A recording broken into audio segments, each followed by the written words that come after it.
Tanda-tanda kedatangan Antikristus. 2 Tesalonika 2 ayat 3. Janganlah kamu memberi dirimu disesatkan orang dengan cara yang bagaimanapun juga. Sebab sebelum hari itu haruslah datang dahulu murtad, dan haruslah dinyatakan dahulu manusia durhaka yang harus binasa.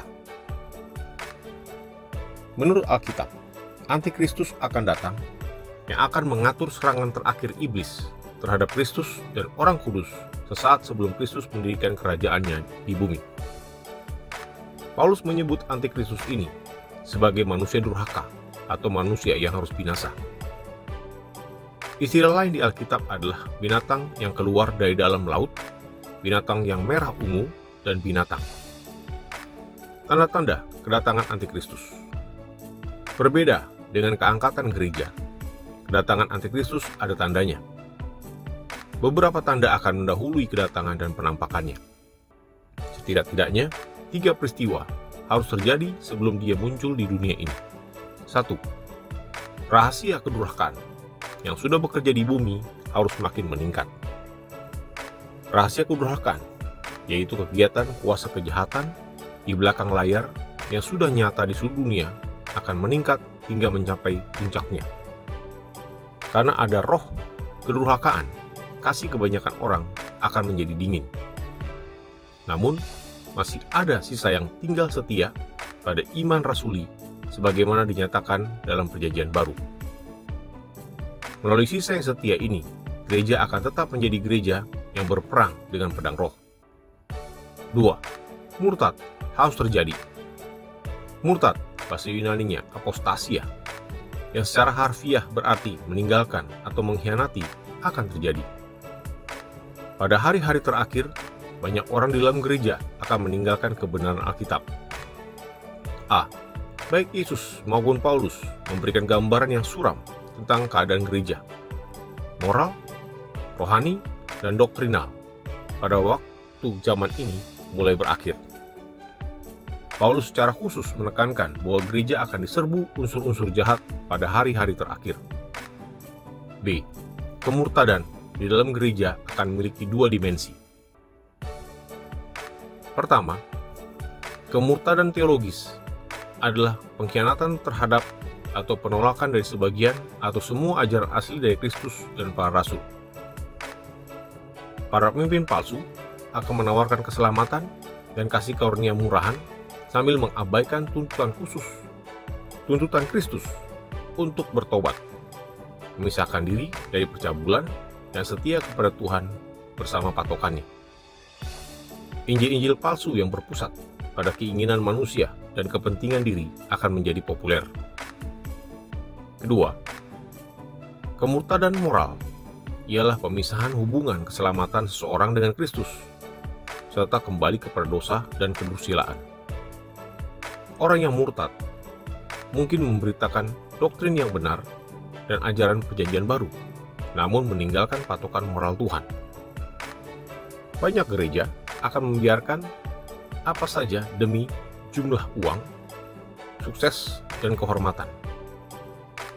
Injil salib dengan panggilan untuk menderita, menyangkal dosa secara radikal, berkorban bagi kerajaan Tuhan, serta menyangkal diri akan menjadi hal yang langka. C.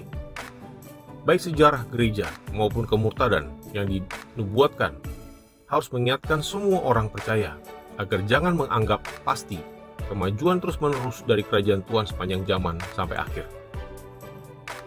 Pada suatu titik waktu tertentu dalam sejarah gereja, pemberontakan terhadap Tuhan dan firman-Nya akan mencapai tingkat yang mengejutkan.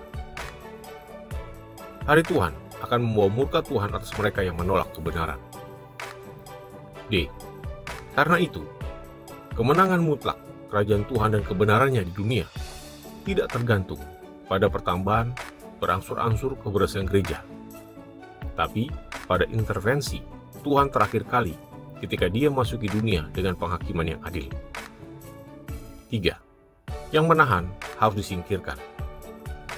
Suatu peristiwa yang menentukan harus terjadi sebelum manusia durhaka dapat dinyatakan dan hari Tuhan dimulai, yaitu penyingkiran seseorang atau sesuatu yang menahan rahasia kedurhakaan dan manusia durhaka.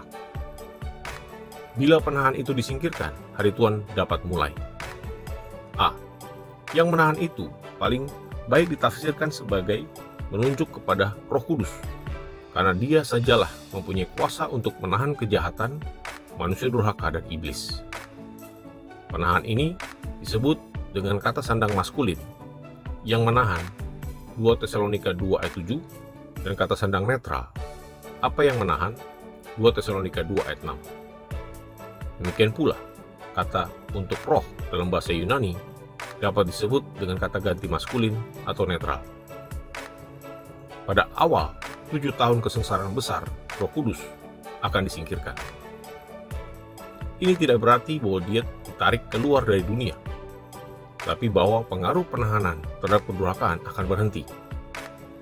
Semua pengekangan terhadap dosa akan diangkat dan pemberontakan di bawah pimpinan iblis akan dimulai. Akan tetapi, Roh Kudus akan tetap tinggal di bumi sepanjang kesengsaraan besar untuk menginsafkan orang akan dosa, membawa mereka kepada Kristus dan memberi kuasa kepada mereka. C. Penyingkiran Roh Kudus memungkinkan manusia durhaka muncul. Tuhan akan mendatangkan pengaruh penipuan atas semua orang yang tidak mau mengasihi kebenaran. Mereka akan menerima ajaran manusia durhaka, dan masyarakat makin terjerumus ke dalam kebejatan moral seperti yang belum pernah terjadi. D. Pelayanan Roh Kudus yang menahan dosa pada umumnya dilaksanakan melalui orang-orang percaya yang menjadi bait Roh Kudus. Oleh karena itu, banyak penafsir percaya bahwa penyingkiran Roh Kudus adalah petunjuk kuat bahwa keangkatan orang percaya yang setia akan terjadi bersamaan, yaitu kedatangan Kristus untuk mengumpulkan gereja dan membebaskan mereka dari murka yang akan datang, akan terjadi sebelum permulaan hari Tuhan dan penyataan manusia durhaka. E.